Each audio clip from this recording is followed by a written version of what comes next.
the Sonic Truth, Dynasty-focused fantasy football podcast. I'm Alan Seslowsky of RotoWire.com, along with Theo, Gremminger, and the Podfather. Dynasty playoffs, regular season fantasy football playoffs are basically right here. And, you know, what Dynasty content creators do is we start talking about next year already, right? So I want to talk about guys that we think we should trade away that are about to lose some value. I want to talk about players like Josh Dobbs, who has been traded for first-round picks, second-round picks in some of my leagues, and now people are sitting there holding the bag. And then, of course, first round. What? He went for for what looks like the contender lost Joe Burrow, couldn't get a deal done, had to surrender his first. I think he got back a third or something like that. But irrational exuberance in fantasy. But it happened, Theo. This type of stuff happens in leagues. You've seen it. Yeah. Thinking that he's going to be the starter for. At this time, the manager was thinking he was going to be the starter in 24 while Kirk Cousins presumably gets healthy if they sign him. So a lot of these crazy things happen. But if we're going to talk quarterbacks, we got to start with a quarterback that's worthy of talking about as the QB1. Theo Gremminger, if somebody took C.J. Stroud as the first player off the board in your superflex startups next year, would you cross-eye him, or is it reasonable at this point? I think it's a little bit playing Dynasty a little too soft, Alan, in the sense that I'm overthinking things where I'm saying I have a guy who can start for me for 10 years as opposed for going for a guy like Josh Allen and Jalen Hurts, which we know has that QB1 overall upside, you know, at least for the presumable future, and still have relative youth on their side. So for me, CJ Stroud kind of goes right in that next tier. I think, you know, blasphemy saying this, but I think at the end of the day, CJ Stroud, Patrick Mahomes maybe becomes a conversation in the offseason. I'm not ready for it. I'm still going to have Mahomes in the top 3, but like CJ Stroud, if you want to take him QB4, go for it in a superflex startup. If you're taking him QB4, I think that's completely reasonable. And I think there's going to be more and more people trying to push him up into that big 3 this summer, just because he's been so successful. He's going to break Andrew Luck's records. It's wild, guys. It's ridiculous. Okay, whoever's doing that doesn't know what they're doing. They are like playing a game that we're not playing, right? And I talked about this on the Mind of Mansion show and the podcast. We do a monologue in the podcast. So pod.link, type in Mind of Mansion. You can hear my 10-minute monologue on why Dynasty Leagues are so easy to win. Why you're almost guaranteed to have positive returns if you have a portfolio of, say, 10-plus Dynasty Leagues, even 5-plus Dynasty Leagues. You're guaranteed to make money if you just try to win and you don't overthink it. That's all you have to do. I don't need to give you any advanced metrics on Jalen Hurts. I can just tell you that he is averaging 25 fantasy points per game the last 2 years, and he's 25 years old. What else do you want? There's nothing else you would ever want from a quarterback. That's it. 25 fantasy points a game, 25 years old, book it. That's it, right? A contract of $300+ million, a franchise quarterback for one of the best teams in the league for the next 10 years. There's nothing else you could want. Anything other than Jalen Hurts at the 101 and Superflex is completely overthinking it. And Matt, they have the elite weapons as well, which all have relative youth. They're going to re-sign Swift. So you have the core of Swift, A.J. Brown, and Devonta Smith attached to Jalen Hurts, unlike Josh Allen, where you have an aging Stephon Diggs. Patrick Mahomes, Travis Kelce is, you know, Father Time is undefeated. He's going to eventually be gone from there. With Jalen Hurts, you have the elite weaponry as well. I think you're spot on. It's the only way you can go at the 101 in Superflex startups. And what makes you think that they're going to re-sign DeAndre Swift? Because I think that DeAndre Swift is going to stay at home, guys, and be a Philadelphia Eagle. Alan, where's he going? Alan, where's he going? Let me explain. But Alan, Theo, let me explain. Go for it. This is not a traditional NFL team. I agree. 30 out of 32 teams, they're going to do the logical move that teams typically do, and you can work from a sort of an assumption that is historic, that you can work from a baseline assumption from historic precedent. except the Eagles. Okay, Howie Roseman is different. Howie Roseman knows that if they let DeAndre Swift walk because he was a second-round pick, they're going to get one of the best possible compensatory picks that are available.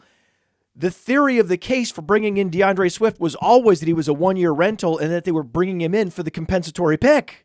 That was the genius of the move. That was the next-level chess move of bringing in DeAndre Swift, not as a long-term solution to their backfield. They don't care. The Eagles know they don't need a long-term solution to the backfield because they're running backs and they're replaceable. Right. It doesn't matter. The running game doesn't matter. They're not even using him like they could be using him. They're not even using him in the passing game as he should be used. They're using him as a between the tackles grinder. They don't care about DeAndre Swift.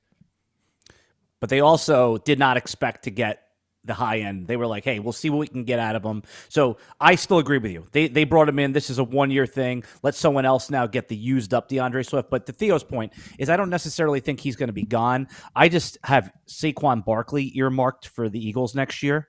He's, you talk about guys that are from Philly. He got this deal where presumably he's not going to get franchise tagged again. He's going to be a free market running back. And anything short of being like, oh, I'm a giant for life type of thing, why wouldn't he want to go to this team after playing for such a loser? This is exciting. This is exciting to see what happens with Saquon Barkley's contract. I mean, there's been all this talk about the NFL has finally come to Jesus on running backs. They finally understand that the EPA is always negative no matter how good the running back is, and they're not worth the contracts that they're getting, anything other than, anything higher than, say, $10 million total, right, is an overpay for a running back. Finally, NFL teams are realizing this. And then you add Saquon Barkley.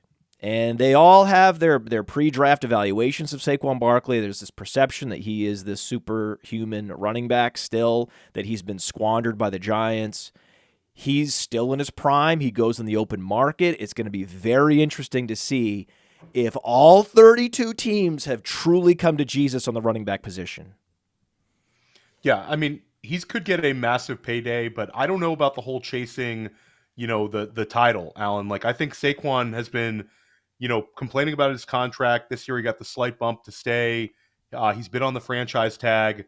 Like, some team might just go nutty for Saquon, and it might be a Miles Sanders type situation where he signs with some team that's not that great, but he gets, a semi-long-term contract and he gets a big payday. So I'm not sure which way that's going to go. The Texans, right? Like the Texans could use a premium running back and are a good team. I would actually, we would go nuts for that one. Saquon Barkley goes to CJ Stroud. Wow. Give me Saquon Wood to the moon on that one. Are we going to get a freeing of Chuba Hubbard at any point, speaking of Miles Sanders? Because Chuba Hubbard is one of these running backs that has really stepped forward this year and shown that he's a true all-purpose back with youth.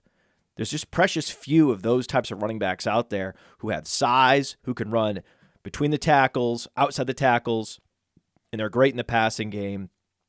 Yet this Miles Sanders contract, right, $10+ million guaranteed, just hangs over this backfield. They'll never truly unlock Chuba Hubbard.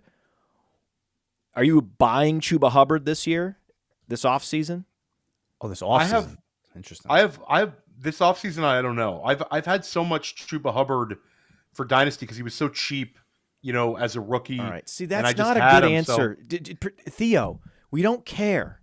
We don't care. Congratulations. Me too, man. Listen, I have a ton of Chuba Hubbard, okay? I drafted a ton of Chuba Hubbard. I've acquired a bunch of Chuba Hubbard. We at Player Profiler had Chuba Hubbard ranked higher than any other service for the last 2 years.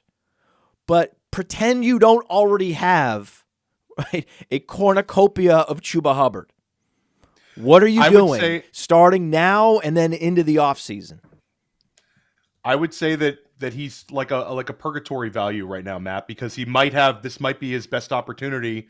I don't know if another team is going to say like Chuba Hubbard's a guy that we need to give some massive workload to. He might always be sort of a committee back, and this was his opportunity this year, but it was such a bad offense.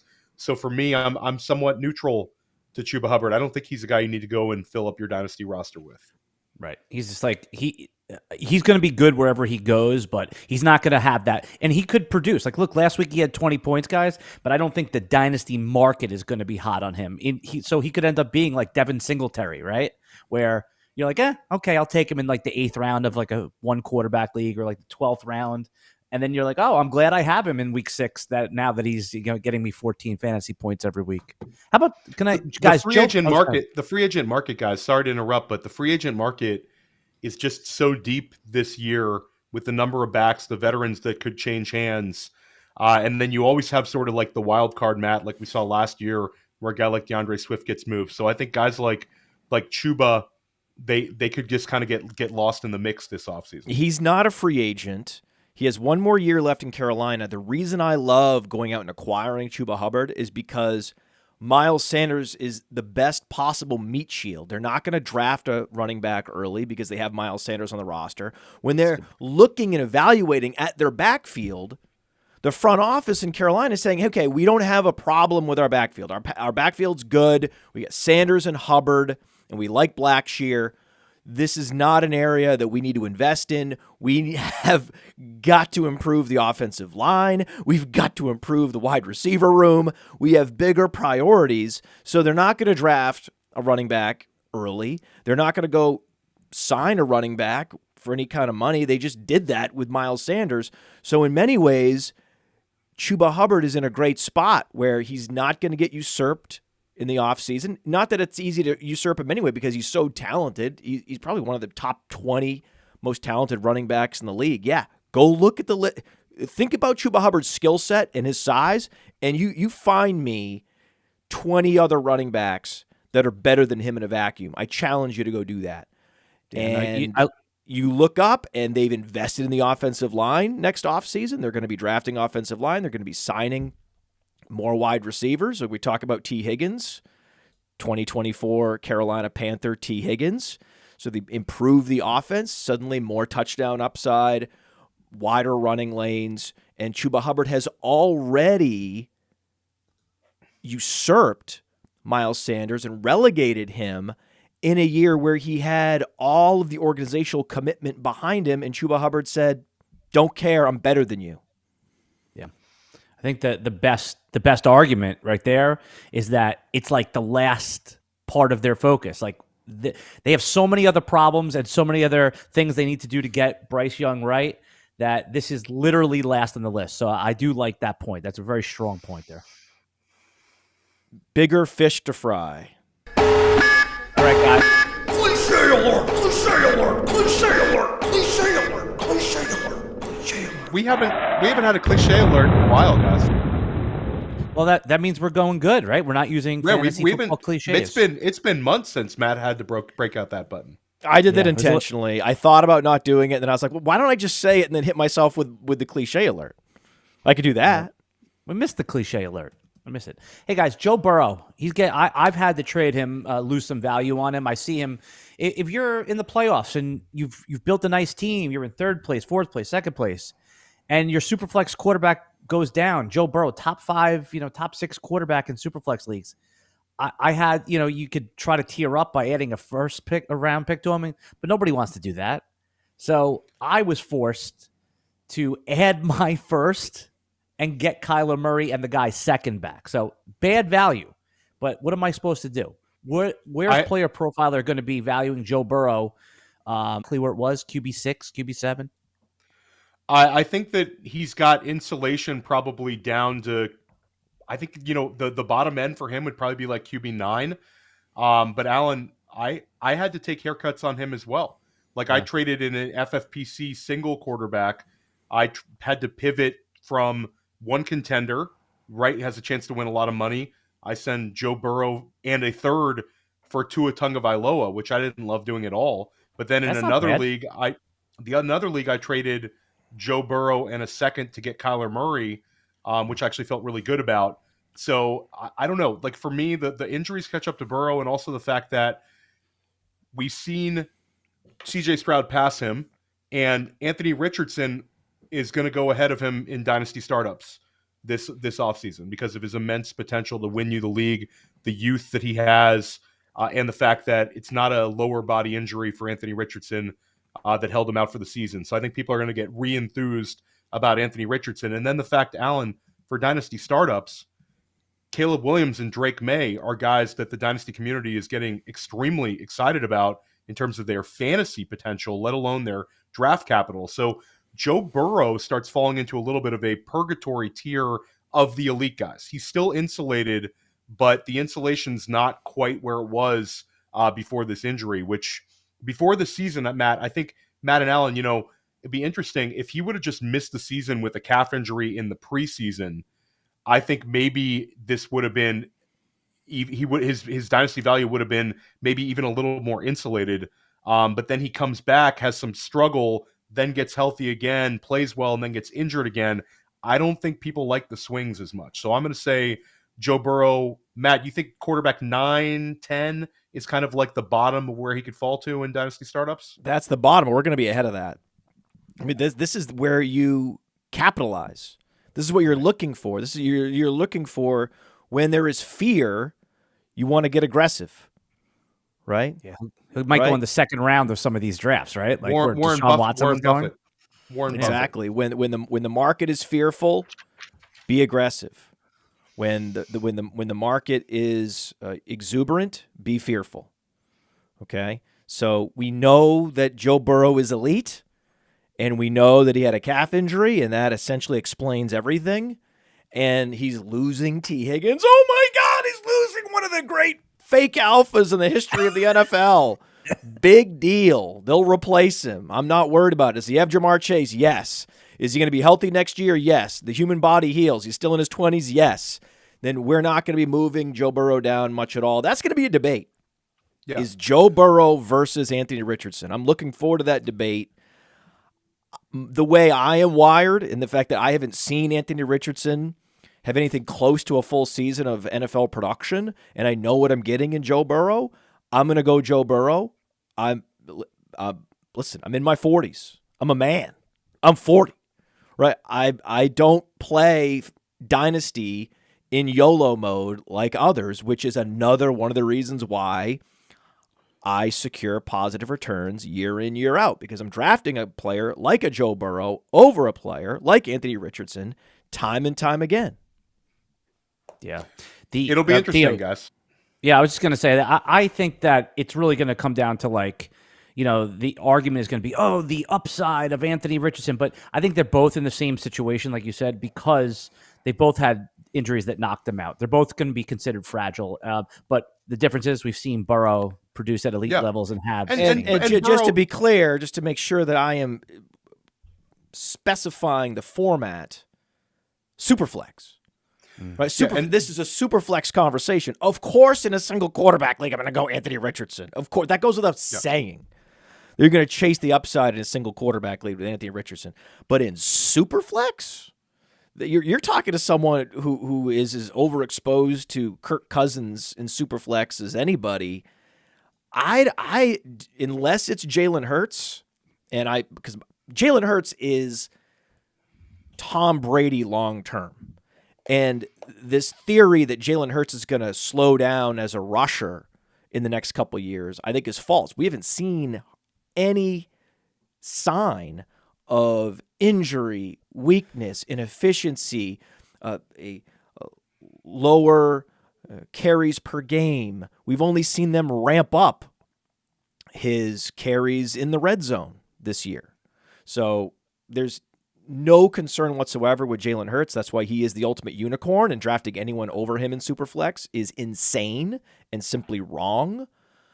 But other than that, right, we talk about Kyler Murray. He had tore his ACL, right? This is what happens, right? In Superflex, I am generally fading the mobile quarterbacks, and I'm looking for opportunities to find these pocket passers that are going to be the starter for 10 years, and the ability to get them at a discount like this unique opportunity we have with Joe Burrow is rare, and you need to capitalize. Yeah, and he's still only 27 years old too. So like the appeal of Joe Burrow also is with the youth on his side. So, we can argue about the insulation, but he's definitely insulated at a really, really high level, Alan. Yep. All right, let's take a quick pause here. But when we come back, guys, not only do I want to talk about players that we should be trading, I have a music conversation and question for everybody out there. We'll just pivot for a quick second. We'll be right back after this. Hey, so many ask me, what's wrong with sports books? Why so many of them fail? The answer is simple. They don't innovate. They're just casino sports books on a phone. That's all they've been. There are a few that are doing a good job. We partner with them. Most of them, not so much. Until Bet Openly came along. Bet Openly said, hey, we're going to innovate. We're going to do something groundbreaking. We're going to have peer-to-peer betting in all states, and you pay 1%. When you win, you pay just 1% on your winnings. You heard that right. It's 1%. With code Underworld, you qualify for just that 1% transaction fee on Bet Openly. It gives you ultimate flexibility to set your own lines and browse lines that others have set. Think about it. That's what betting should be, and now that is the reality. BetOpenly.com. The code is Underworld. Check it out. Well done, Podfather. Well done. A+ on the read there. Good video work as well. Hey, guys, we've all had this universal experience where I heard my wife the other day. She's humming along, singing a song, and I know she's singing the wrong lyrics to a song, and I don't go in there and poke her and say, hey, I don't want to one-up her, but have you had that experience before where you thought the lyrics were one way and then you find out years later it's completely different? I don't believe that. This is hard to believe it.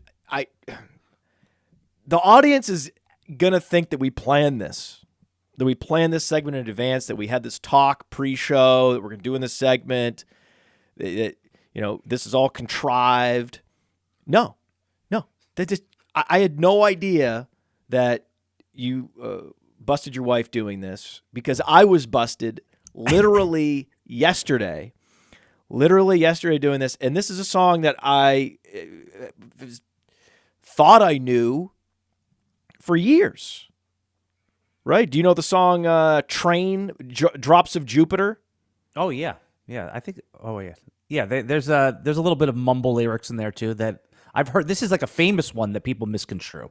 Yeah, well, this is in the chat, I'm dying to know because I insisted to my wife, I'm like, most people must think that this is the lyric, right? That's the thing. When you're in it, when you're called out for this, having been singing the wrong lyrics for more than a decade, your first reaction is always, well, I'm not the only one. This is obviously the lyric. Everyone must be singing it wrong, right?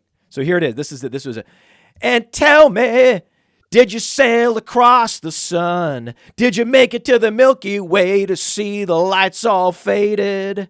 And Van Halen is overrated. Tell me. It's actually that heaven is overrated.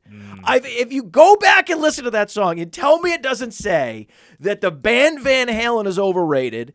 And it also makes sense because a lot of people do think Van Halen is overrated. Van Halen's not overrated, especially the Sammy Hagar versions. But that aside. Especially the Sammy Hagar? Yeah. I mean, I was going to say the Sammy Hagar version is the overrated version. Oh. The David Lee Roth version. I grew up in the 80s, man.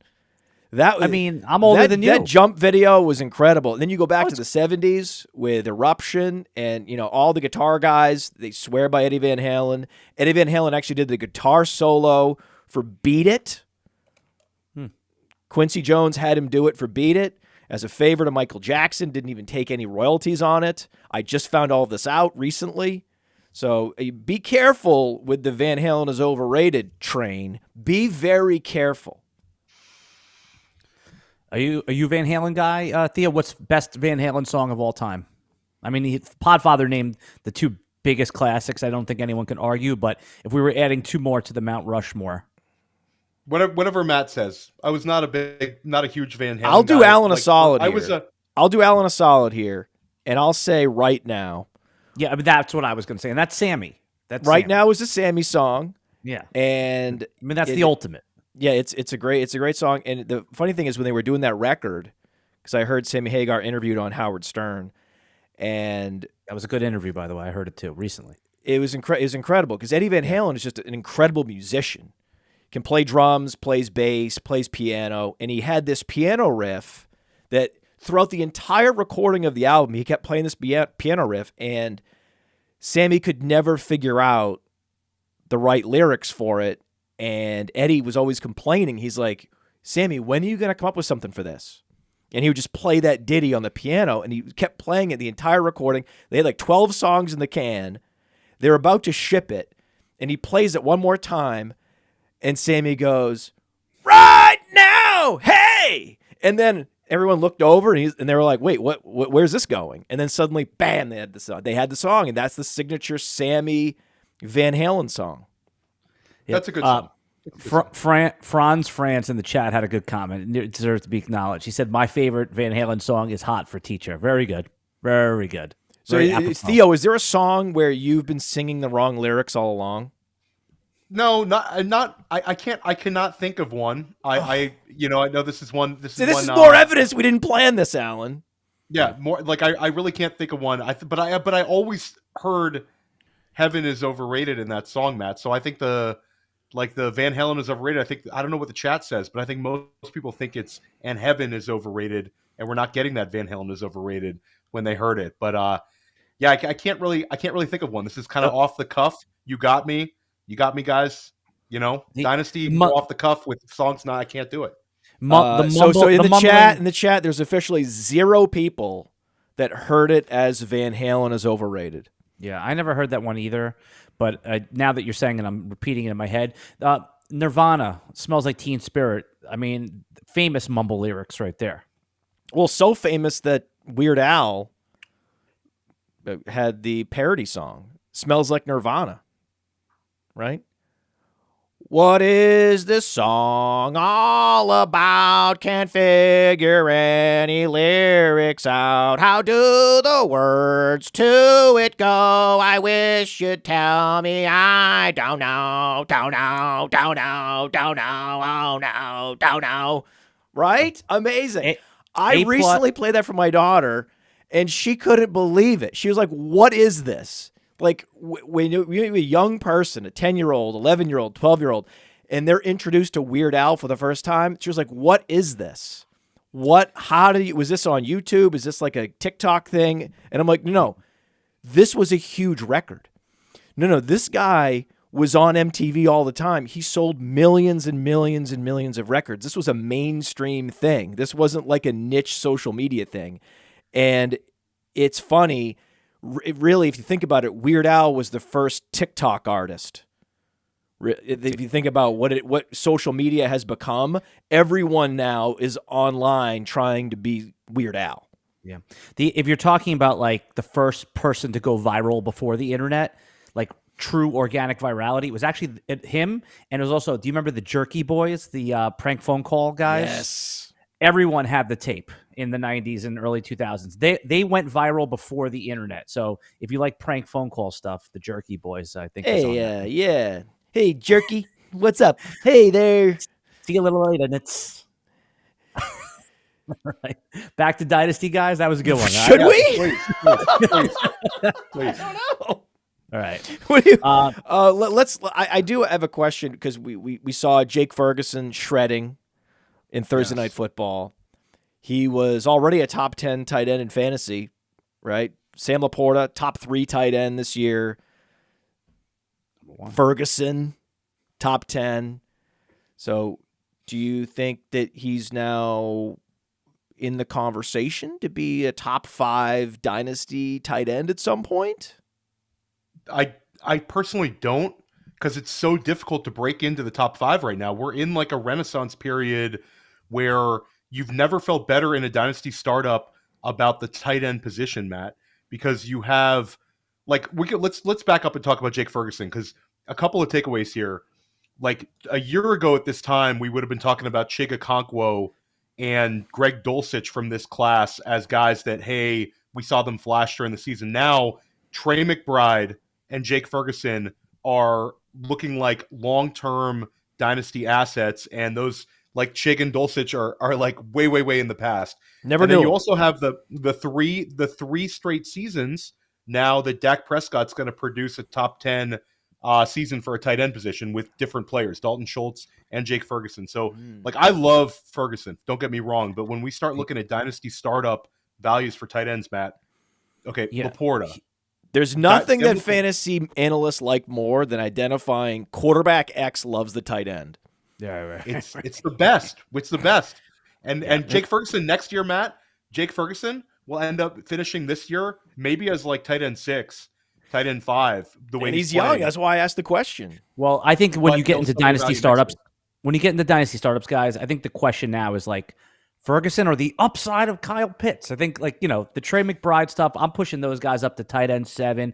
Let's all agree. The top 5 in whatever order you want is Laporta, Hockenson, Kincaid, Andrews, and Kelsey. If you don't mind the age, those are your 5. Okay. And if you don't want Kelsey there because of the age, then that's fine. Those are your 5. Now, whoa. In startups though, what about Brock Bowers? Bowers is going to end up being tight end 3, I think, unless he lands with the nuts. I mean, over Kincaid and Laporta and Hawk? What? I think he's going to go tight end 3. I think he's the best tight end prospect of all time, and I think he's going to go in the top 10 of the NFL draft. And I think that Brock Bowers' enthusiasm is going to be like nothing we've ever seen with a rookie tight end, including Kyle Pitts. I think Brock Bowers, if he goes in the top 10 of the NFL draft, is going to have so much enthusiasm from dynasty managers. And Matt, we'll take this back a step.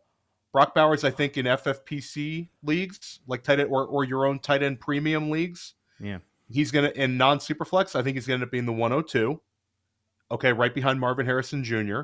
And you're talking about a player who's led Matt. If you took Brock Bowers and you made Brock Bowers a wide receiver, he's been leading Georgia, Matt, the national champions back-to-back in receiving for years now. And they use him. Guys, just wait. If you think the enthusiasm for Dalton Kincaid and Kyle Pitts was impressive in their rookie seasons, wait till you see Brock Bowers. What's the best landing spot? What's the best landing spot you could think of off the top of your head for him? Like, what would what would cement this take for you? It's done. It's easy. Matt and I were on a podcast with Josh Larkey and Ryan Reynolds and Jordan Vanek for 33rd Team the other day. Highly recommend the crossover episodes, both on Player Profiler YouTube and also 33rd Team Podcasting Network. We had some really good ones. But Matt, I said it on the show, and I'll say it here. It's the Los Angeles Chargers who are going to end up with a top 10 draft pick. They have a need for a alpha receiver, and they have an alpha in Allen now, but Keenan Allen's getting older and older and older. And Marvin Harrison. Well, thankfully they have Quentin Johnston to fill in and pick up the slack for Mike Williams and Keenan Allen over time. They did draft a first-round stud wide receiver. Thank God. They could have just taken Dalton Kincaid instead of that pick, and it would be or Zay Flowers, and everybody would be happy. But Brock Bowers, guys, the enthusiasm for Brock Bowers is going to be like nothing we've ever seen. I think he's going to land in the top 10 of the NFL draft. And I think that at the end of the day, you start looking at the big 3 for dynasty startups. I do think it's going to be the 2 second-year guys and Bowers. Not Hawk. Mark Andrews, not Hawk. I think Hawk is going to end up being tight end 4 in startups. And then you get this ridiculous value of Mark Andrews coming off of an injury, followed by Travis Kelce, despite his age, because somebody's always chasing that immediate title in dynasty startups. Guys, it's a renaissance period. And then Matt brings up Jake Fergeson, Trey McBride, Evan Ingram, who has contract insulation. Guys like Allen are going to still be allured back to Kyle Pitts with an improved quarterback. Then you get, like Matt, when you start going even lower, Evan Ingram, Pat Freiermuth. It's crazy how good the tight end position is. Michael Mayer. Cole Kmet's going to be like tight end 15 in dynasty startups, and he's giving you like a top 6 or 7 season. It's crazy. It's crazy right now. Well, Kmet's going to be a little higher. He's going to be in the top 10 just by looking at. But yeah, you got Pat Freiermuth. Someone's always going to like George Kittle, right? They're going to like that volatility. And then you didn't even mention Musgrave, Dalton Schultz, right? Now you're getting into the tight end 15 stuff. We didn't even mention Kittle, who might have a couple years left him. Right. But time out. Cole Kmet's not going to be a top 10 dynasty startup tight end. Matt, are you taking Cole Kmet or are you taking Trey McBride? Easy Trey McBride. Oh yeah, I'm but that's Trey not, McBride. but that's not I'm taking close. Pat Freiermuth. My strategy is to save on tight end. I don't pay up for tight end. So my move would be I get baseline production from Pat Freiermuth, and then I double down and take another tight end. I'm one of the first to take a second tight end, and that would be Luke Musgrave. So I'm going to be circling Freiermuth and Musgrave in startups this coming year. I like it. Yeah, I think that Kmet is tight end 10 because you're talking about McBride. He's like tight end 6. I'm just looking on the market. Keep Trade Cut is like a good marketplace gauge. They're not rankings; they're just marketplace, and that's where those guys are right now. It's really funny because McBride, he could be in that top 5 or 6. He is. He's 6. Kyle Pitts is 7. Kittle's 8. Freiermuth 9. Kmet is being traded at 10. The real question with Cole Kmet is, do you want Dallas Goedert or Cole Kmet? That's where we are with those guys. Of course I want Dallas Goedert. Well, of right course now, I want this. This is the same principle we talked about with Joe Burrow. This is what I'm doing. I'm going with Freiermuth. I'm going with Goddard, and then I can come back with upside with Musgrave. Musgrave has had a fantastic year. It's just that relative to Kincaid and Laporta, he hasn't been as good as them, but he's been great for a rookie tight end, and he's surrounded by other young players. Jordan Love has exceeded expectations the last month. He's been a top 10 quarterback in fantasy, and he's secured another year as the starter in Green Bay. So there's a lot to like with Luke Musgrave. Kyle Pitts is the reason why you should not be overpaying for Brock Bowers. And if Brock Bowers goes in the top 10, congratulations. You had the exact draft capital of TJ Hawkinson, who's been super productive this year. So what am I doing? I'm going to overpay for Brock Bowers in hopes that I get TJ Hawkinson instead of just drafting TJ Hawkinson. Right. What does do it make any sense? There was a time, I remember, kids, there was a time, and Alan and Theo will back me up. There was a time when Jamar Chase and Jaylen Waddle and Travis Etienne were all in the same draft class. And guess who was being selected ahead of them in rookie drafts? Kyle Pitts. It was an embarrassment. Everyone that had Kyle Pitts posted up as their 101 that year should be embarrassed and was embarrassed very quickly, right? They were exposed very quickly. Even after Kyle Pitts' 1,000-yard season, it still wasn't good enough because you're like, oh, wait, I could have had Jamar Chase. Whoops. Right? And now you're looking up, oh, I could have had Travis Etienne. Whoops. It's always a mistake. Process-wise, you can tell me the greatest superlatives. You could list them out about Brock Bowers. Whatever you want to say, Theo. How great he's been, how dominant he's been at Georgia, national champion. Let's say his athleticism is 90-plus percentile. It doesn't matter. Process-wise, if it's a tight end, I'm not interested in the top 3 of a rookie draft, ever. Yeah. I think a lot of people are going to take that stance, Matt, and I think there's going to be some very sharp people completely out because how much it costs, but I still think that's where he's going to be. And I think that Alan, the train has already left the station. Yeah. People have been trading. It would be one thing if Pitts hit.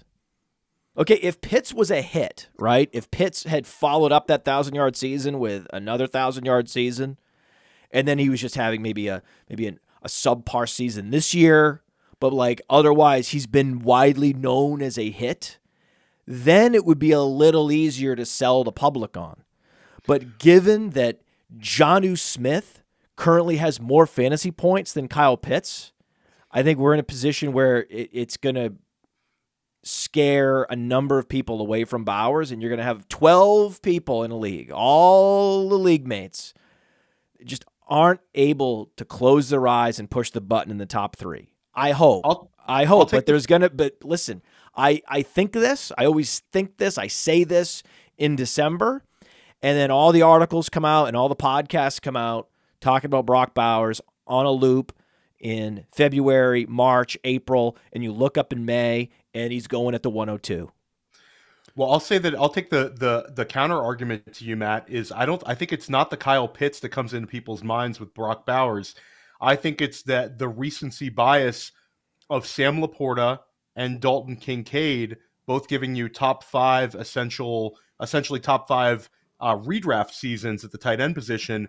So the argument that the rookie tight end takes a while to develop but is already out the window, and then you're going to have this incredible prospect. It's a perfect storm for Brock Bowers. Can I just jump in here? But you have to remember, those players were selected at pick 10 and pick 15 in your draft. I think the first thing I thought of was Kyle Pitts, and I play in a lot of dynasty leagues, so you could end up being right, Theo, that he is an all timer and he deserves. By the end of let me just finish the statement. And he ends up being the tight end one or the dynasty tight end one by the end of the season.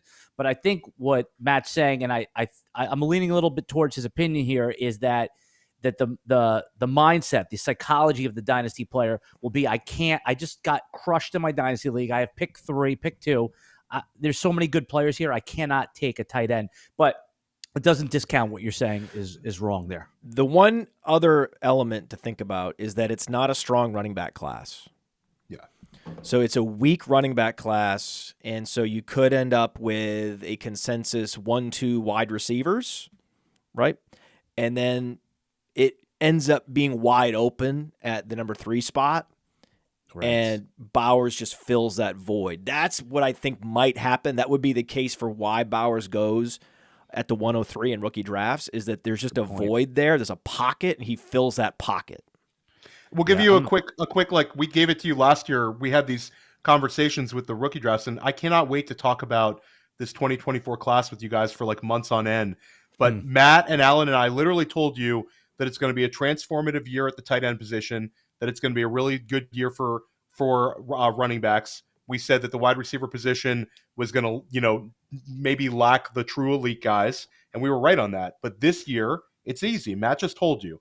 Running back, this is not going to be a class that gives us a top 5 or 6 dynasty startup running back like we've seen in previous years, but we're going to have Bowers at the top of the tight end. We're going to have big-time quarterbacks at the top. 100% of your dynasty startups, people are going to want Kalen Williams and Drake May. And then the wide receiver position is the transformative one, guys, because we don't even need to talk about the guys. But this is alpha season. This is like fair enough. The alpha wide receiver draft. It's going to be really exciting to talk about, guys. All right. So do we want to talk about players to trade or no, let's talk about values. Let's talk about values. Okay. Let's talk about places to source value. For example, the Steelers offense. It can't get any worse, right? Kenny Pickett cannot support multiple weapons to be fantasy relevant week in, week out, though their schedule is getting a lot easier. We're going to see in the month of December, Kenny Pickett this week even is a nice little streaming play. So I'd like to see the next couple weeks how they play out. I wouldn't trade Pickens yet. I see questions about, should I trade Pickens? No, now is not the time to trade Pickens. This is a low point for Pickens because Kenny Pickett has face planted. There's a chance that they upgrade the quarterback in Pittsburgh, let's say by week 6 of 2024. I think that's the earliest they would upgrade the quarterback position. But it's not going to be this bad forever. Eventually, either Pickett will improve or they're going to change the quarterback. So I think the Steelers' offense is a source of value in Dynasty. Do you agree? Oh yeah. I'm curious about the running backs as well. But I think the Steelers, because they're not in striking distance of getting, one of the top 3 quarterbacks unless they make a trade, is that could they be a team, Theo, that is in the Justin Fields trade sweepstakes if Chicago decides to take a quarterback at pick 1.1, or even if they take one at 1.5. So Kyler, Justin Fields, those type of guys could end up on the Steelers. I mean, that would be incredible, but I think they have internally a little more confidence in Kenny Pickett than we do in the fantasy community. I think Mike Tomlin kind of likes him because, we've seen, and first of all, like, we got to talk about Matt Canada, the first game that he's missing, Kenny Pickett passes for a season high 275 or so passing yards. And I love the fact that we talk about him in this week, Matt. He's in my sleepers article and video that's coming out on PlayerProfiler. He was like the number 1 sleeper quarterback this week because we saw them attacking the middle of the field with Pat Freiermuth, which they weren't attacking the middle of the field at all. Then Matt Canada goes away and Kenny Pickett passes for 275 yards. This is like the second most passing yards he's had in his entire career. So I don't know. I could see him ending the season with some wins But if it becomes a buyer's market at the quarterback position, Alan, and Pittsburgh sees an opportunity to make a big upgrade, then I see they do it. But I don't think they make a quarterback switch just to make a quarterback switch, like maybe at times I thought earlier in the season. The case against Steelers as values, the reason why you would trade George Pickens is that you believe that the Steelers are going to be in quarterback purgatory for a long time, that they're trapped. They're 7-4. They're playing the Cardinals at home. They're going to be 8-4. Yeah. And Mike Tomlin likes Kenny Pickett. And so, yeah, like I said, the earliest they could move on from him is the middle of next season. But if he's good enough, they make the playoffs, and then he's good but not great at the beginning of next season, it could be 2025, 2026 before they finally move on from Kenny Pickett. How long did it take Jacksonville to move on from Blake Bortles? And you never got the true value you were hoping for in trade from Allen Robinson, right? The difference, though, was Blake Bortles was like a top 5 pick. Kenny Pickett, like once you're in like that pick 20 range, there's not the same allegiance that there is with a, quote, lottery pick. But he's a culture fit. It's as if he's a top 5 pick because he's such a culture fit. You look at the Pittsburgh social media. He is the featured guy, and the team loves him. The coaches love him. I hate that these narratives factor in to player valuations, but they do. But there is also the possibility that because the schedule is softening up so much, that what we see from Kenny Pickett in December is nothing like we saw in September, October, and November. Similar to what we saw in November was a revelation for Jordan Love. We could get that revelation for Kenny Pickett in December. So this leads me to believe that the Steelers are one of the best sources of value because either way, if Kenny Pickett face plants, they're eventually going to move on. If he doesn't, then he can start supporting multiple weapons. Either way, I'm buying. I'm buying the Pittsburgh Steelers. This is a big week for him, though. I mean, Cardinals at home, if he does have a big week, it buys him like a year, right? If he has a big week and they win, they're 8-4, that essentially will lock in Pickett for another year as the starter. If he face plants and they lose to the Cardinals and he's bad, then suddenly they're 7-5. They're no lock to make the playoffs. And then there's a whisper campaign around him for the rest of the year. Are you doing your Bryce big week? This is the big. If you had to pick one player that has the most on the line this week, it's Kenny Pickett. Are you doing your Bryce Young impression right now? Like there you go. Now you're back to being CJ Stroud again. Good job. Oh, good. Can I just let's do Bryce Young real quick. I don't know why it makes me laugh. It's so dumb, but it makes me laugh. I gotta say. It's a prop. Matt is versatile with his comedy. I'm a prop comic. He uses props. He uses props. Yeah. For anyone listening on the audio feed, Matt did the thing where he gets on his knees and the microphone is basically at his forehead level, and that's the Bryce Young. And then when he stands up, it's CJ Stroud. There was a quarterback in Pittsburgh named Duck Hodges at one point. That's why I got that prop. You know, I ate duck eggs this morning, by the way. Have you ever had duck eggs? Unbelievable. Oh, Instead of chicken eggs, rich. I had they're very rich. Very they're rich. Delicious. Very rich, delicious, filled with nutrients and vitamins. When you said duck, I mean, I literally just ate them a minute ago. Hey, guys, Jonathan Taylor, dynasty value. This is not good for his dynasty value. I mean, running backs. Nobody likes running backs, and all the running backs have warts on them. So, you know, it's basically a group of guys that are starting for the next 2 years and then mercenaries. So I'll throw it out there. We could start with Theo here, man. Jonathan Taylor's ranking among running backs versus some of the other positions in startups. Since I said it doesn't really matter if you like Bijan, Breece Hall. That doesn't matter. They're all just like, hey, these are 24-year-old running backs and younger. Where does he stack up against the other positions? Where are you pivoting to Taylor versus, is it Chris Olave at like wide receiver 12? That's what I want to hear, the cross-positional talk. Oh, cross-positionally, I think Jonathan Taylor, you can make an argument for several of these wide receivers because we want to be very strong at the wide receiver in our dynasty startup and for our long-term dynasty values. I think it becomes even more interesting conversation, Alan, is kind of where his insulation is at the running back spot. Because I think even despite this like latest injury, he's still so locked in with the fact that he's got the contract insulation. We've seen it from him before. He's given us an RB1 overall season, and nobody's really doing anything to kind of wrestle it out of his hands. You have, the Bijan Robinson, Jahmyr Gibbs completely locked in. Breece Hall, based on his receiving upside, and kind of we'll give him a pass type season with the rushing performance because of how bad the offense is. I think he settles in at RB3. Then you get down to like Taylor versus ETN, and then the allure of having Christian McCaffrey.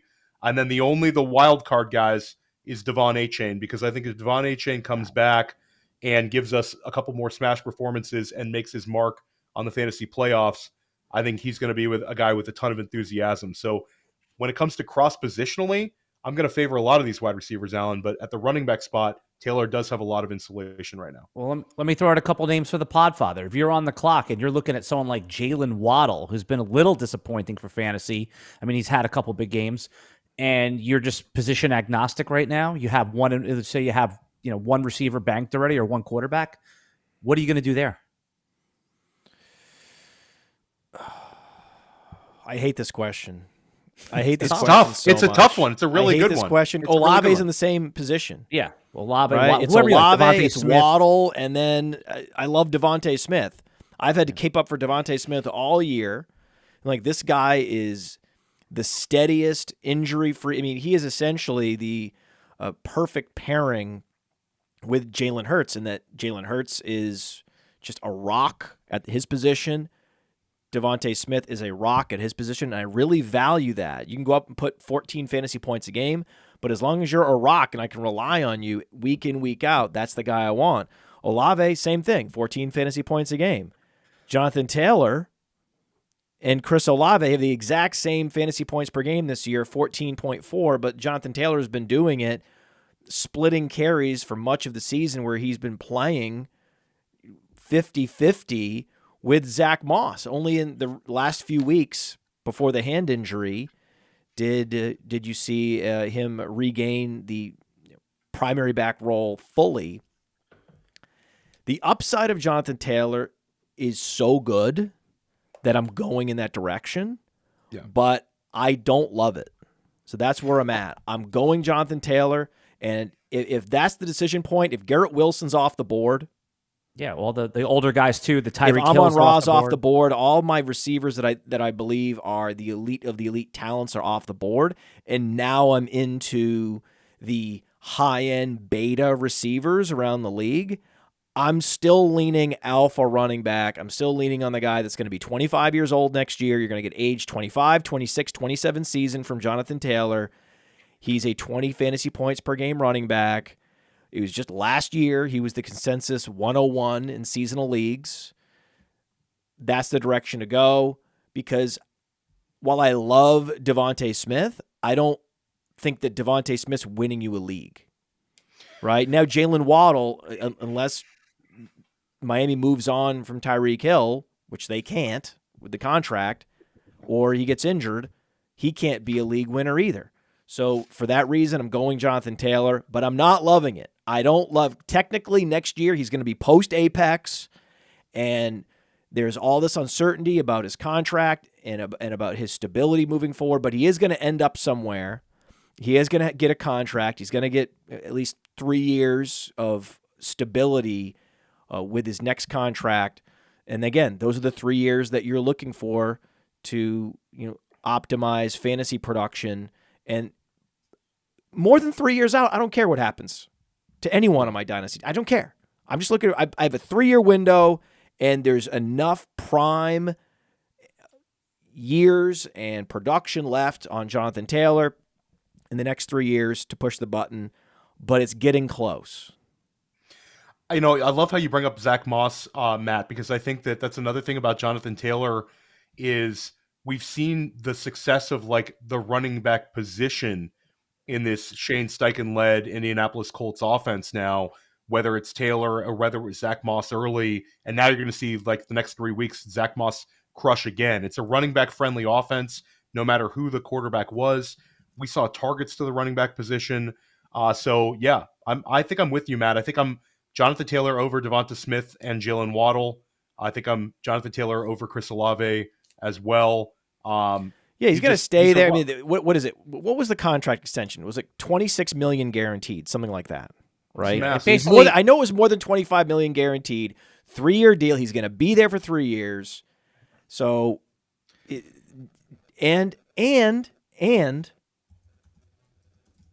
Zach Moss saved Jonathan Taylor some abuse this year. The holdout plus the rotation with Zach Moss will leave more tread on the tire for this 3-year run with Quentin Nelson and one of the better running games. And then next year, he gets Anthony Richardson to take advantage of the Alfred Morris corollary, so he's going to be even more efficient next year.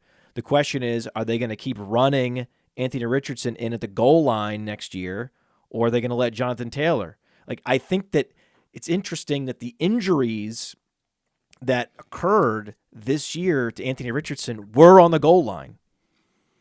Like, the sprained shoulder happened on the goal line. So that may play into the play calling next year, and if you have Jonathan Taylor back there, that's different than having DeAndre Swift. Yeah, right. If you have Jonathan Taylor back there, you're going to be incentivized. Just hand it to Jonathan Taylor. We're paying this guy $20+ million.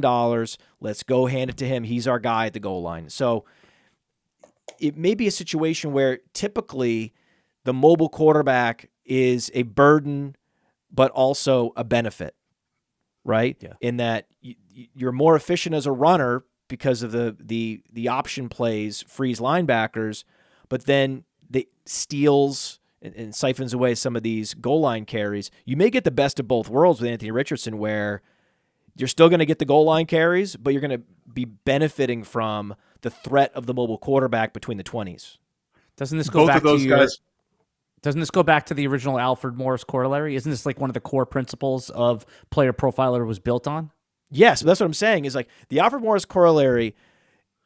You know, like I said, with DeAndre Swift in particular is the best example where, like, it is a blessing and a curse, right? You're not going to get the same reception totals. You're not going to get the touchdowns. DeAndre Swift has 25 red zone carries and 4 rushing touchdowns. Okay. So that is the curse side of the Alfred Morris corollary, but you might actually get just a double blessing with Jonathan Taylor paired with Anthony Richardson next year. Go for it, yeah. Theo. No, I'm excited about it, and I think that you know what Matt's talking about. I think you could have an ideal scenario where they're both ripping off long runs. They're both putting up big time rushing numbers. I think it could absolutely work, and I think this guy Shane Steichen is about as sharp as it gets. He just gets it. All right. If your trade deadline hasn't happened yet, it might surprise you. There's a couple really good players that might be worth trading away now. I don't want to do like buy high, sell low, whatever the hell the phrase is. But let's just rip through a couple names and just give people something to think about.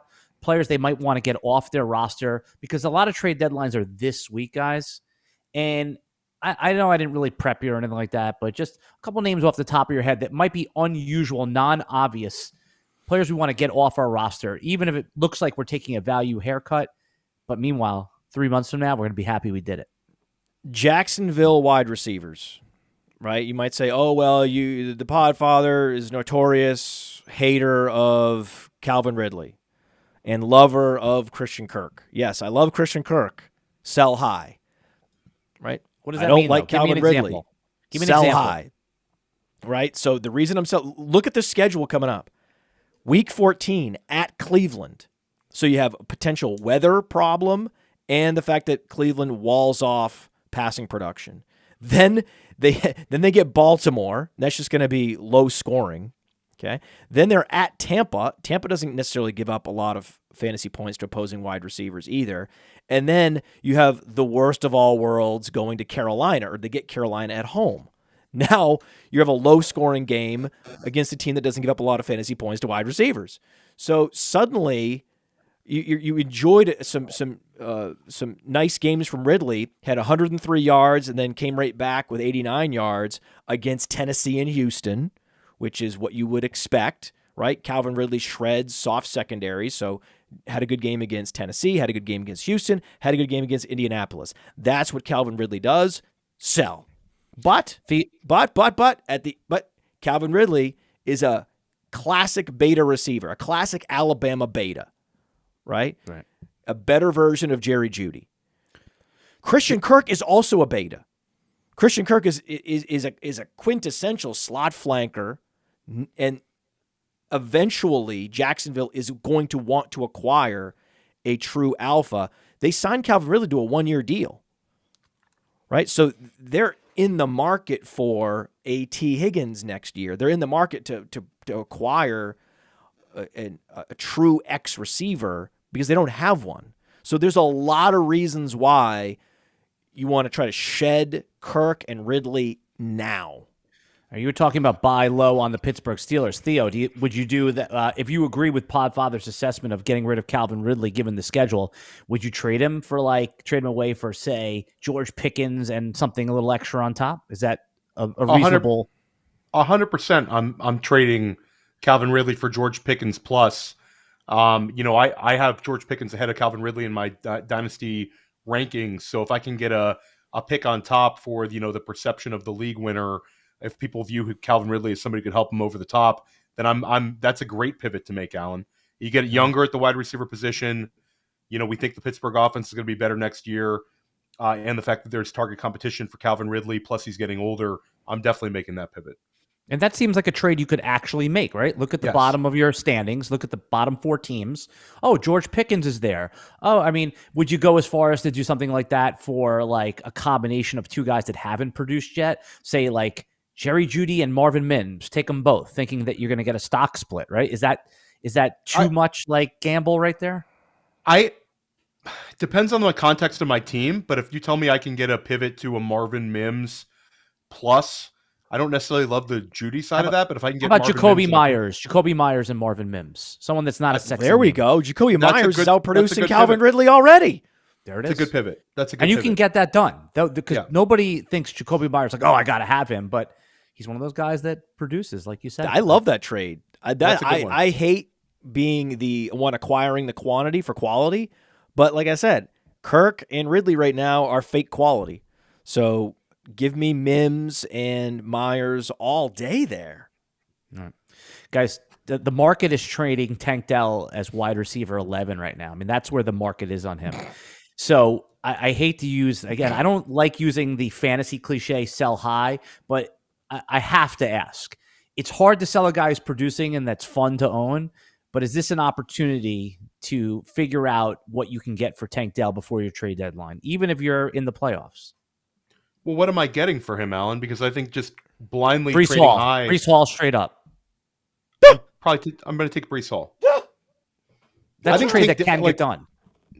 Yeah, like I'm going to take Brees Hall, but I'm not seeing that. I'm seeing that there's still, there's a couple of people in your league that are seeing Tank Dell for what he's doing and seeing him as this immense value and a guy that I need as a difference-making game changer for my dynasty roster. But I think a lot of people are having a little bit of apprehension, the size, the age. I personally think Tank Dell is the real deal. But if you tell me I can get Brees Hall for Tank Dell, I'm doing it. And even if there's some sort of pick exchange, but I think those 2 players, like right now in this moment in time, are players that could be the core of a deal. Because, like I said, if you look at, I don't know where you guys have him on Player Profiler, but in the keep trade cut market, again, that's just a snapshot of the now. He's being traded as wide receiver 11, wide receiver 12. We have we have Tank Dell right in that. You can go to playerprofiler.com, check out the dynasty rankings, you see exactly where we have him. There is a tier, the tier below Brandon Aiyuk. Okay, you definitely want Brandon Aiyuk over Tank Dell. If you have Tank Dell ranked ahead of Brandon Aiyuk, who is 25 years old and is producing at the same level and is a 49er and is going to be the alpha next year as well, because Deebo Samuel is going to be 28 next year, and he's also one of the more injury-prone wide receivers out there just because they give him carries and he takes more punishment. Below that, though, is this highly dense tier of players, all with similar lifetime values. Zay Flowers, Michael Pittman, Tank Dell, Stephon Diggs, Jackson Smith and Jigba, all very similar lifetime values. And you can kind of get what you want there. You want a player in his prime? Great. At his apex? Great. I give you Michael Pittman. You want young? I give you Zay Flowers. You want an elite player that's well post-apex? Okay, I give you Stephon Diggs. Like, that tier has something for everyone. So you just pick your favorite flavor in that tier, and you go with that. Everyone knows my favorite flavor in that tier is the apex guy who's commanding 14 targets a game with Gardner Minshew and Michael Pittman. Like, Michael Pittman is going into his age 26 season next year. Then he has his age 27 season, age 28 season. So I have 3 excellent alpha seasons upcoming for Michael Pittman. That is the clear and obvious play here. Yeah. There's some great values in that tier, though, Matt. I think that you're spot on. I think that the Aiyuk, like Brandon Aiyuk, guys. Brandon Aiyuk, if he was in potentially... He's not in that tier, man. He's a tier above is what I'm trying to say. He's a slightly above right there. The top of that. He's either the top of that tier or in a tier by himself above it. I love Brandon Aiyuk and Michael Pittman from the same draft class, right? These are 2021 rookies. No, 2020 rookies. These are 2020 rookies in their prime. Go get them. Yeah, the market is valuing Aiyuk significantly a tier above Pittman, but I tend to agree with you that Pittman will be the value there. Just to give you just a basic snapshot, right now, Aiyuk being valued right around wide receiver 12 and Pittman at wide receiver 18. The one name I didn't hear you mention, guys, was Puka Nacua. What's the state of the state on Puka Nacua? I think that Puka Nacua is an interesting conversation for Dynasty because Puka had a perfect situation early in the season, guys. And we got that early season production. But at the end of the day, guys, Puka Nacua is still going to give us a 90 catch, about 1,200 yard rookie year at 22 years old.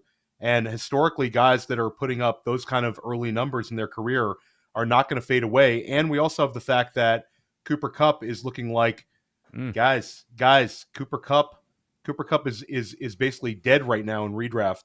If you look at his performances over the last few weeks, so I don't want to bury Puka Nacua. I think there's a lot of people who really want to like overcorrect right here. I think you need to take a step back and look at the historical context of what the guy has done, and what he does well at the NFL level is not something that's going to disappear. He can separate. He's got elite hands, and he's shown that he's a high target share guy, and targets are earned, guys. Which guy do you want on your dynasty team more? Do you want Puka or do you want Tank Dell? Puka. I'm gonna go Puka, and I'll tell you, Puka. I don't even like Puka. Yeah, but the quarterback situation. What if Stafford retires? Doesn't that bother you at all? Or there's CJ Stroud's not retiring. It's maybe closer for me than it is for Matt with that argument. But I do think that I'll say that the age and the size come into play just a little bit there. The quarterback too. Quarterback's an important part of this. Well, quarterback. 100% Tank Dell. There's a nightmare scenario, guys, for Tank Dell and Nico Collins, because Houston is going to be very much in the mix this offseason to go and add a wide receiver. There's a chance, Matt, that we're talking about Houston adding a Michael Pittman or a T. Higgins type. They have the cap space. They've shown that they're in 3 wide receiver sets exclusively. They have one of the best quarterbacks in football. They might say, this is it. We're closer to a Super Bowl than people think. Let's go get ourselves another great receiver. And then we see the target shares for everybody take a slight step back. I think all of them would be exciting values, but the chance to hold this sort of dynasty value is sort of banking on I'm a top 2 option attached to CJ Stroud. But I love me some Tank Dell. I hope that there's I hope that more doesn't happen. Target certainty. There's more role certainty with Puka Nacua. That's fair. Like Puka Nacua, you know what you're going to be getting for the next few years. With Tank Dell, it's very much in flux what this passing game is going to look like, what wide receiver is going to come and go. Even think about John Mechie. This is just John Mechie's first year back from the non-Hodgkin's lymphoma. Mechie's not going to. Tank Dell is so good, though, guys. I think. No, I'm just saying, Mechie's going to be a lot better next year. Well, like, Okay. even if it's 2-3 targets a game, right? It's something. But he's gonna be better next year. I'm just telling you. And they may look at what they have in Nico Collins, and that's the player they're trying to upgrade, right? Even though Nico has been great or vastly exceeded expectations, we'll say. That's again. Why do you think they're going to be targeting a Pittman? And Pittman's not going anywhere. Pittman's going to be a Colt. I'm just telling you that right now. I mean, players like Michael Pittman that are the true alpha, and then the guy behind him is just a possession receiver in Josh Downs. That guy rarely ever.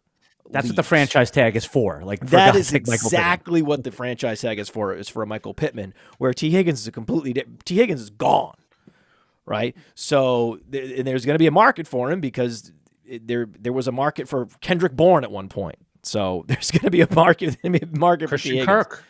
T. Higgins is going to get the bag this offseason. I know. I don't think they're going to let him go, guys. The best wide receiver, you're going to be disappointed. The best wide receivers on the market are going to be like Gabe Davis, guys like that. I'm telling you, the free agent Gabe wide Davis receiver Gabe Davis is going to get paid this offseason. Right. Right. Oh, God. That's going to be the number one wide receiver on the market. That's how bad the wide receiver market is.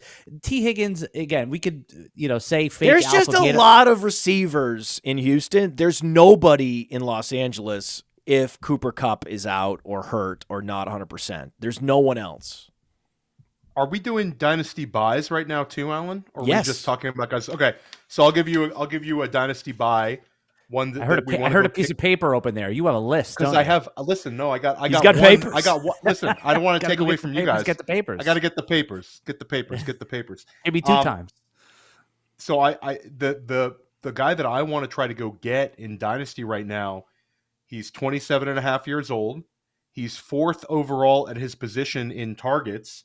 And since week 6, he has been tight end 6 overall since week 6. And that's David Njoku. David Njoku, like we just talked about Dynasty startup tight end values. David Njoku is going to go below those guys.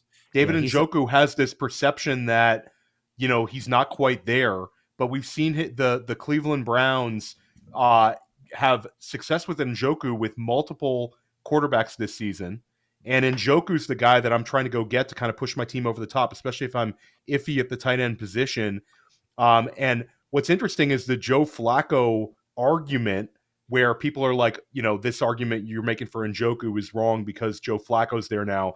Like, guys, Joe Flacco, the last time we saw him as the starting quarterback for an NFL franchise in a prolonged period of time, it was the Jets, and Tyler Conklin was getting targeted like we've never seen. We had peak Tyler Conklin, waiver wire, enthusiasm, because over the first 3 weeks of last season, Tyler Conklin had like 25 catches. So I think David Njoku could be this year's Evan Engram or Tyler Higbee, like that tight end who is kind of in the mix, but then elevates himself in the fantasy playoffs based on volume. And then I get that insulation with Njoku in the fact that next year he'll be 28 years old, and we think the Cleveland Browns offense will be better next year. So I'm going to take the tires for David Njoku. Do you want to take a guess what he's being traded at in the market right now? Tight end what? Just throw. I'm going to guess tight end 16. You got it. It's 17. It's 17. It's yeah. There's a disconnect. Do you know my style in Dynasty? Do you know what it is? Generally speaking,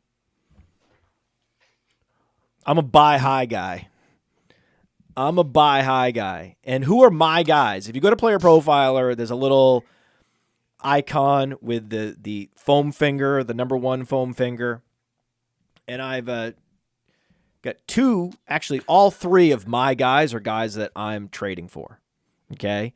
And when you think about, who's outperforming the market, right? Well, think about where DJ Moore was to start the season and where he is now. Okay?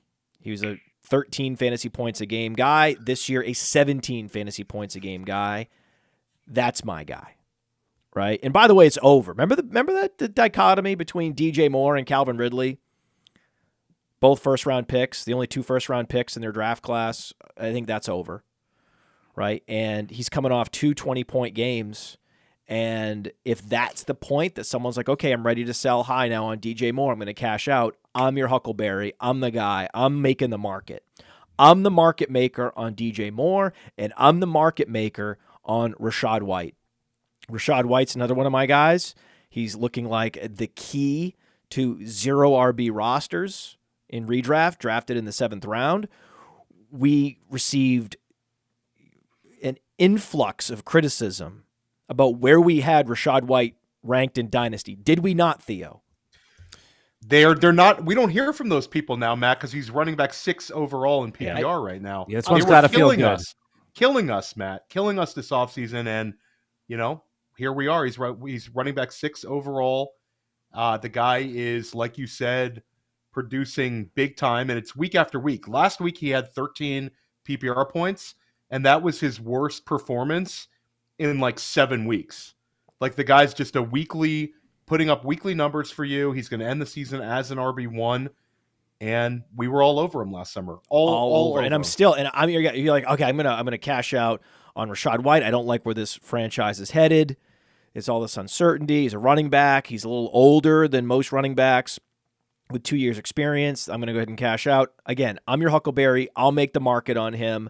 And then my third guy that is classified as my guy on the Player Profiler staff bios page is Kenneth Gainwell. And because I believe Howie Roseman wants that compensatory pick for DeAndre Swift, Kenneth Gainwell was the starting running back to start the season. He has an all-purpose skill set, just doesn't have the same size advantage that a Chuba Hubbard has or a DeAndre Swift has. He has an Austin Eckler skill set, and that's the buy low. That's the throw-in. You need to always be asking for Kenneth Gainwell as a throw-in when you're scouring rosters, like, who am I going to do a deal with, or I'm in negotiations now. Oh, there's Gainwell. Just make sure you get Gainwell if possible, and do not trade him. Secure Gainwell. It's called conviction. It's not take lock. I see it in the chat. Oh, take lock. Look, I have a Podfather. Gainwell take lock. There's a difference between take lock and conviction. Okay. I added a little Gainwell at the FFPC trade deadline for my Swift teams. I'm now Gainwelled out, and I got my feet held to the fire. I couldn't buy him low. I had to give up like a third. But now my Swift teams all have Gainwell. I'm going to make some money with those teams, and I love your style, man. I love your style. This book is a book on Amazon, The Dynasty Dominator Reloaded by Matt Kelly, and it talks about how in seasonal leagues, no one should be handcuffing in the draft, but in Dynasty, you need to be handcuffing. Theo, he knows, man. He's in so many high-stakes Dynasty leagues, and he is securing thousands of dollars in positive returns every year, and these are the types of moves the best of the best make. You have DeAndre Swift. Why not hedge with Kenneth Gainwell? It's the perfect hedge. If DeAndre Swift leaves, suddenly you have a starting running back on your hands. If he stays, you have one of the highest upside handcuffs. You can't lose. Is there any situation where if the unthinkable happens to Swift in the fantasy playoffs that they activate Rashad Penny, or is that just dead and over? Come on, man. If DeAndre Swift went down, missed time. Like Penny would get activated, but it would still be Kenneth Gainwell getting the high value touches. The coaching staff has way exponentially more confidence and for Gainwell. Like, Penny was just a luxury guy. They got him for very, very cheap, and he was inactive even last week. So it's Gainwell's the cuff. He's one of the more valuable cuffs in football. I have another meat shield running back for you. A running back that I'm happy to have on the roster. There's a particular running back like Gainwell that I'm super overexposed to, and I'm really happy that he has Khalil Herbert, because if you have Roschon Johnson and you have Khalil Herbert on your roster and you're the Bears, you're not incentivized to go out next year and acquire a running back in the draft or in free agency. So thank you, Khalil Herbert, protecting Roschon Johnson. There's another buy high. Roschon Johnson, suddenly, oh my God, he's the workhorse back. Oh, this is great. Yeah, it is great. Buy high. Yeah. Roschon Johnson, we saw the big time receiving work last week. Now you have the bye week, Matt. So you kind of have a window to go and get him during the bye. I think Roschon, it's interesting because, people talk about like the kind of the fear of this backfield, like it's kind of matchup to specific, but if I'm the Bears, I want to see everything that I can get out of Roschon Johnson to kind of close out the season to make sure that this is not a position that I need to add another guy in. But I think the fact that he's shown you this ability as a receiver at his size in the NFL shows the kind of insulation. And yeah, I'm completely with you on that. I think he closes out the season well. Had him as the number one waiver wire ad on the waiver wire column this week for a redraft.